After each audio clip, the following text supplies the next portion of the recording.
Qual é a primeira prática no budismo? Qual é a prática que todos nós devemos começar por ela e seguir fazendo ela durante todo o caminho? Então, a primeira prática no budismo Mahayana é o que a gente chama de primeira paramita, ou primeira perfeição. É a perfeição, muitas vezes é traduzido como generosidade. Então, esse aspecto é bem importante porque não é esse momento ou aquele momento em que há dificuldade econômica, não há dificuldade econômica, mas nós temos um obstáculo que está ligado à nossa mesquinheza, à nossa incapacidade de ser generoso, ou pelo menos a gente é generoso em até certa medida com aqueles que são próximos, com coisas que não nos afetam tanto, e em seguida a gente pode aprender a praticar a generosidade de forma cada vez mais grandiosa, e isso não só produz como resultado natural a prosperidade material e espiritual, mas também uma mente progressivamente mais generosa, mais aberta, né? Mais capaz de ouvir o Dharma, mais capaz de focar no Dharma. Então, a prática de generosidade ela é extremamente profunda, ela está diretamente ligada à vacuidade, como a gente diz perfeição, quando a gente diz paramita, a gente está querendo dizer que ela é ligada à sabedoria, né? Então, é uma perfeição, significa que ela está ligada à sabedoria, a sabedoria está ligada ao reconhecimento da vacuidade. Eu vou falar um pouco sobre isso, eu já falei em outros vídeos sobre oferenda, eu vou linkar eles abaixo, sobre essas oferendas simbólicas que se faz no altar, e daí tem uma explicação que está ligada a essa dana também, a dana paramita, ou seja, a paramita da generosidade, mas hoje eu vou me focar da forma mais geral nessa prática, que é a prática que todos nós fazemos, praticamos no budismo, particularmente com relação às três joias, né? Generosidade para com as três joias.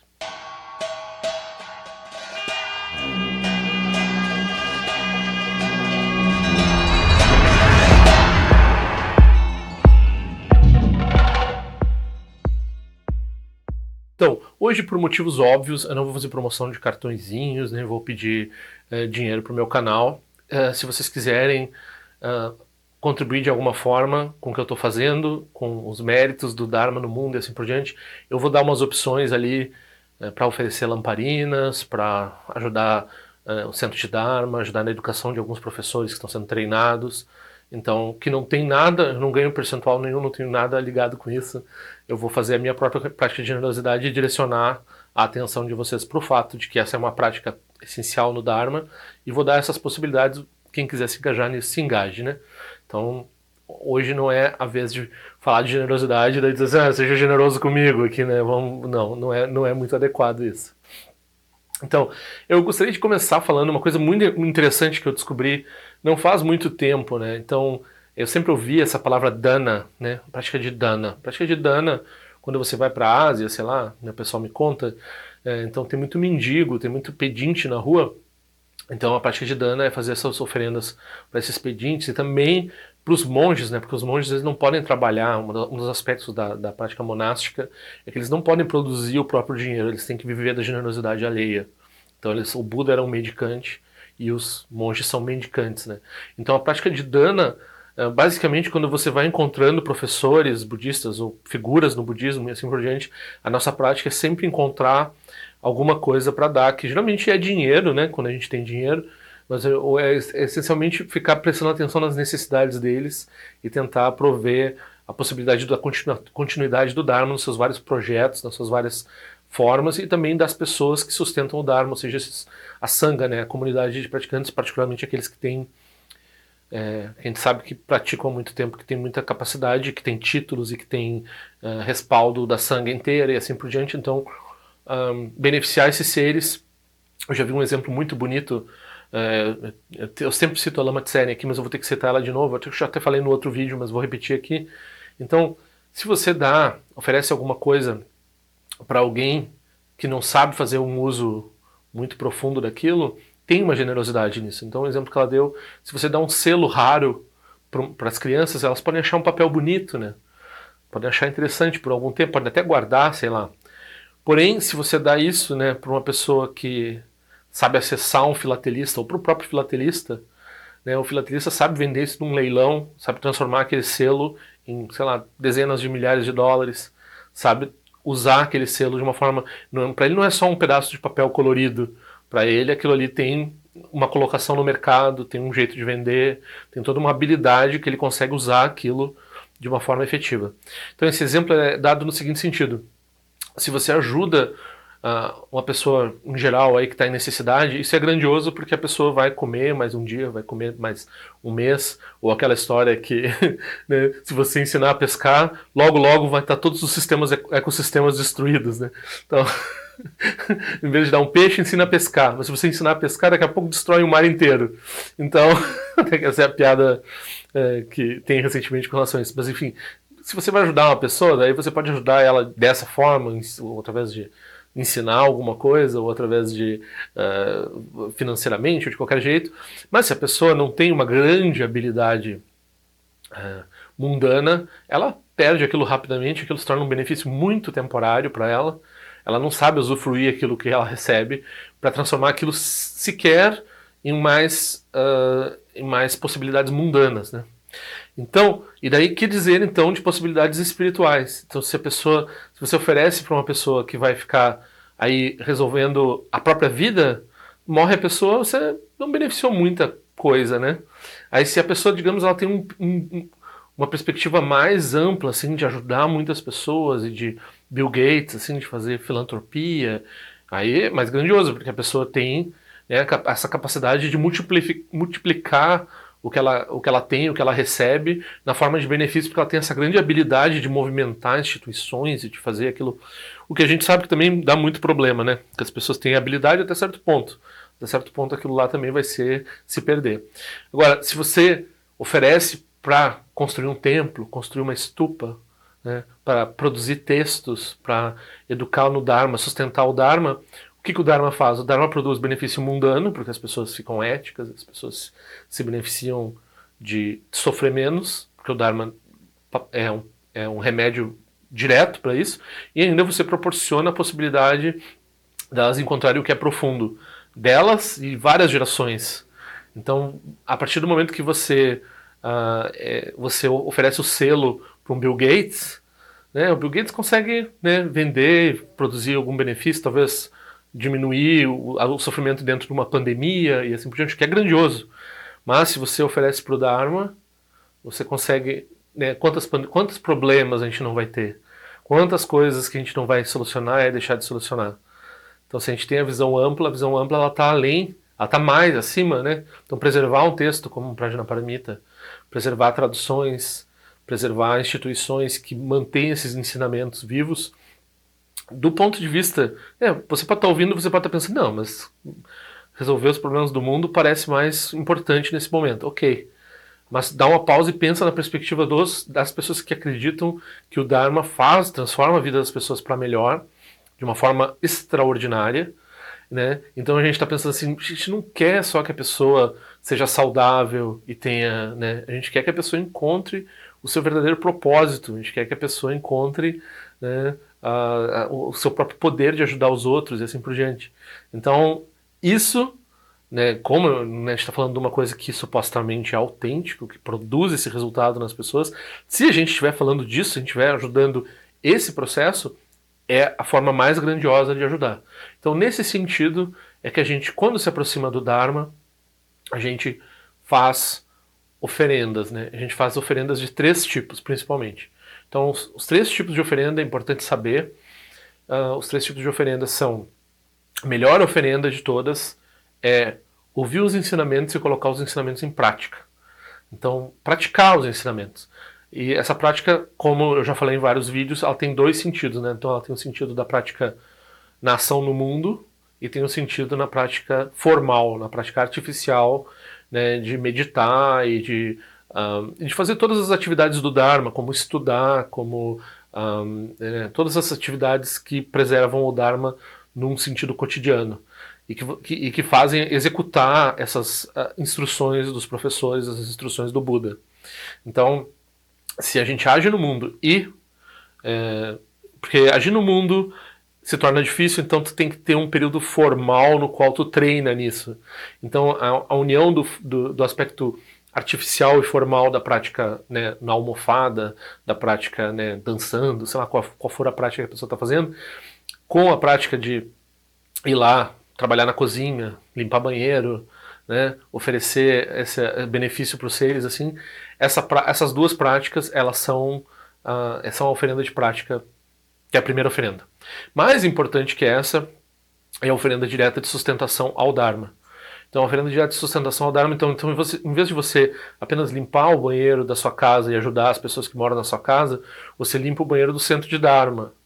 Daí já tem um outro aspecto, né? Então, se você está tendo essa atividade de beneficiar os seres através de trabalhar na cozinha, no centro de Dharma, de trazer, né, fazer funcionar o centro de Dharma. O centro de Dharma, muitas vezes, eles trabalham com instituições educacionais, né, que têm estruturas, né, que têm necessidades, né? Então, já trabalhei no centro de Dharma, que a gente trabalhava com edição de vídeo, com tradução, com publicação, com web, com rede, com um monte de questões tecnológicas e de vários tipos, e visitação, tem muitos trabalhos dentro do centro de Dharma. Então a segunda melhor oferenda é quando você faz a oferenda para as 3 joias, em termos de trabalho e esforço, em termos das 3 joias, né? Então, a primeira oferenda é prática, a segunda oferenda é trabalho. A terceira oferenda é bens, dinheiro, possibilidades, né? Aquilo que vai se transformar em qualquer coisa. Então, a melhor oferenda é a oferenda de prática, a segunda melhor oferenda é a oferenda de trabalho, a terceira melhor oferenda, quando você consegue oferecer as 3 coisas o tempo todo, né? Então você tem a dana paramita está sendo praticada, a perfeição da paramita, da perfeição da generosidade está sendo praticada. Claro, o que significa a perfeição da generosidade, né? A perfeição da generosidade é quando as 3 esferas, é quando você está reconhecendo. Você tem um certo desapego, né? Então desapego significa que você não está reificando, não está solidificando aquilo que você está oferecendo, o seu trabalho ou a prática, como uma coisa sólida, você não está metafisicando aquilo e você não está, né, aí se transformando num objeto daquilo que você segura ou numa conquista e assim por diante. Então você se libera de reificar a oferenda, as 3 joias, né, e você mesmo, o agente que está fazendo essa oferenda, daí você está praticando de acordo com a vacuidade. E isso é extremamente importante de um ponto de vista assim, ó. Então, é totalmente plástico essa questão da oferenda. Então a pessoa pode pensar, mas o centro de Dharma tem as possibilidades de me oferecer, né, o Dharma que eu quero. Eu não precisaria ter que pagar, porque tem uma estrutura lá que tem que... Né, algumas vezes as pessoas, várias vezes falam, não tem centro budista na minha cidade. Quando é que vocês vão vir para cá? Como se fosse uma coisa unilateral de um centro lá budista dizendo assim, para lá que nós vamos mandar os... Não, as pessoas é que produzem o lugar no qual o Dharma vai pousar, vamos dizer assim, vai ter as condições no qual vai se poder chamar professores e assim por diante. Então essas condições elas são produzidas como uma oferenda. A gente oferece o lugar, a gente oferece as possibilidades, né? Então aquilo tudo está sendo oferecido como um campo de mérito para você ir lá botar sua contribuição. Então você vai lá, oferece, mas eu tenho dificuldade para... Assim, por exemplo, você tem dificuldade, nós temos dificuldade porque nós temos uma mente fechada e cheia de miséria, no qual a gente tem essas dificuldades se formaram, até as mesmas financeiras, porque a gente tem essa tendência a ser miseráveis, vamos dizer assim. Então essa é a explicação kármica, para porque nós não temos tantas facilidades, né?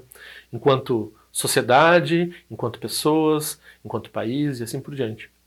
Então, a partir do momento que nós começamos a abrir essa possibilidade, do jeito que der, né, sem fazer heroísmo, sem dizer assim, eu não vou comer, né? É bonito a pessoa deixar de comer um dia para praticar o Dharma, deixar de ir para a praia para praticar o Dharma já é uma coisa assim extraordinária, né? Mas não precisa a pessoa inventar assim de, uma vez uma pessoa me escreveu, eu tô fazendo só uma sopa para mim e pro meu pai toda noite, tocando um violino. Assim.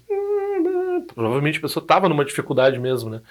Mas os centros de Dharma, normalmente, eles aceitam trabalho, eles aceitam outras possibilidades. De toda forma, é importante saber que essa contribuição, ela é feita... Às vezes o centro de Dharma, alguns professores desses não precisariam estar por aqui pelo Brasil, não precisariam estar, né, lidando com essas pessoas com que nós somos aqui. Podiam estar, né, se a pessoa vai para Hong Kong, vai em outros lugares, o Dharma rende muito mais, assim, é muito mais fácil, né? Então, se fosse para ganhar dinheiro, eles não viriam para cá. né? Então eles vêm para cá, daí já com um ato de generosidade deles, assim. E daí a gente tem que dispor a nossa própria abertura é o que vai permitir que a gente ouça os ensinamentos. E a gente tem literalmente, né, por causa da relação de causa e efeito, a gente tem essa noção de que se a gente não oferecer algo, nós não vamos dar valor. Então, a questão de oferecer a gente transfere o apego. Então, a gente está com apego por essa coisa, a gente vai dar para o Santidharma, né, o nosso valor que nós podíamos comprar alguma coisa. A gente oferece para o Santidharma. E daí o apego que a gente estava dando para esse objeto vai lá para o Dharma.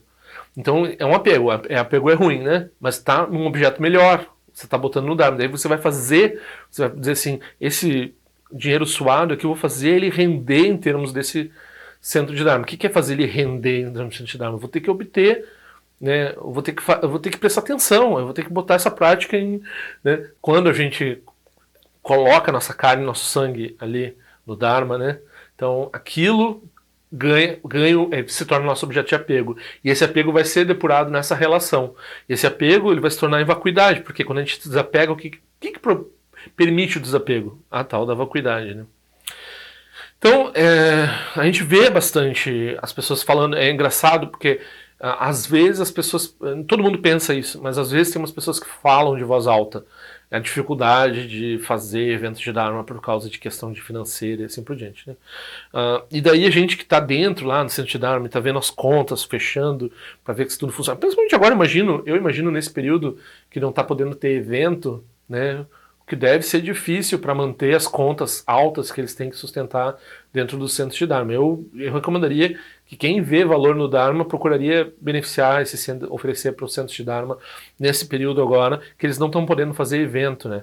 Então, daí sustenta essas atividades de preservação do Dharma, que é isso que a gente vê valor. Esse aspecto é um aspecto essencial da prática. As pessoas pensam, meditar. Primeiro, antes de meditar, você vai sustentar o Dharma, você vai, né, fazer, simbolicamente você vai fazer oferendas perante o altar das 3 joias e efetivamente você vai fazer com que o Dharma dure um pouco mais no mundo através do seu esforço, da sua prática, né?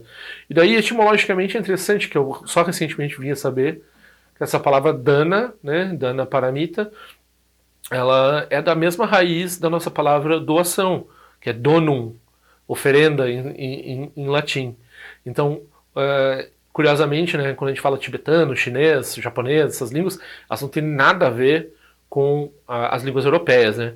Mas o sânscrito, né, e o Pali, as línguas principais do Dharma na Índia e no subcontinente asiático,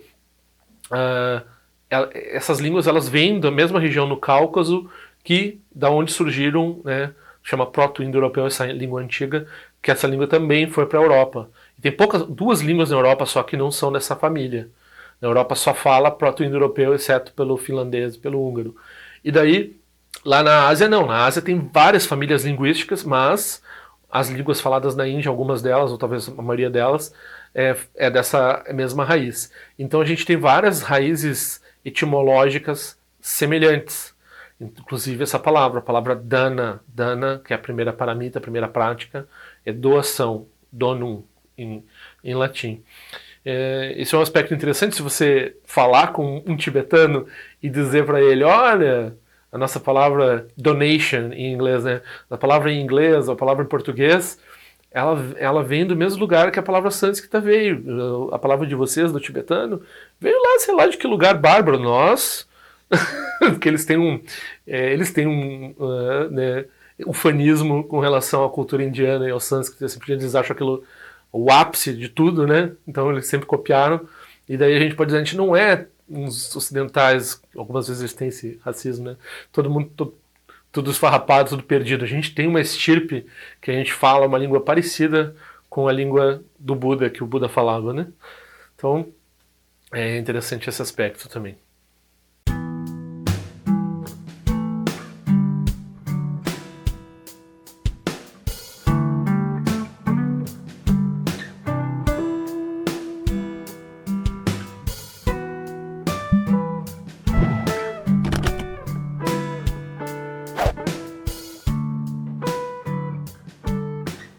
Ei, não esquece de se inscrever no meu canal, é importante para mim. clica na sinetinha para receber a notificação e se quiser se inscreve no meu boletim informativo de forma que eu ando fazendo, o que eu ando pensando. Também para contribuir de alguma forma com esse canal, esse é o endereço. Eu espero que em breve nós nos vejamos na prática do Dharma.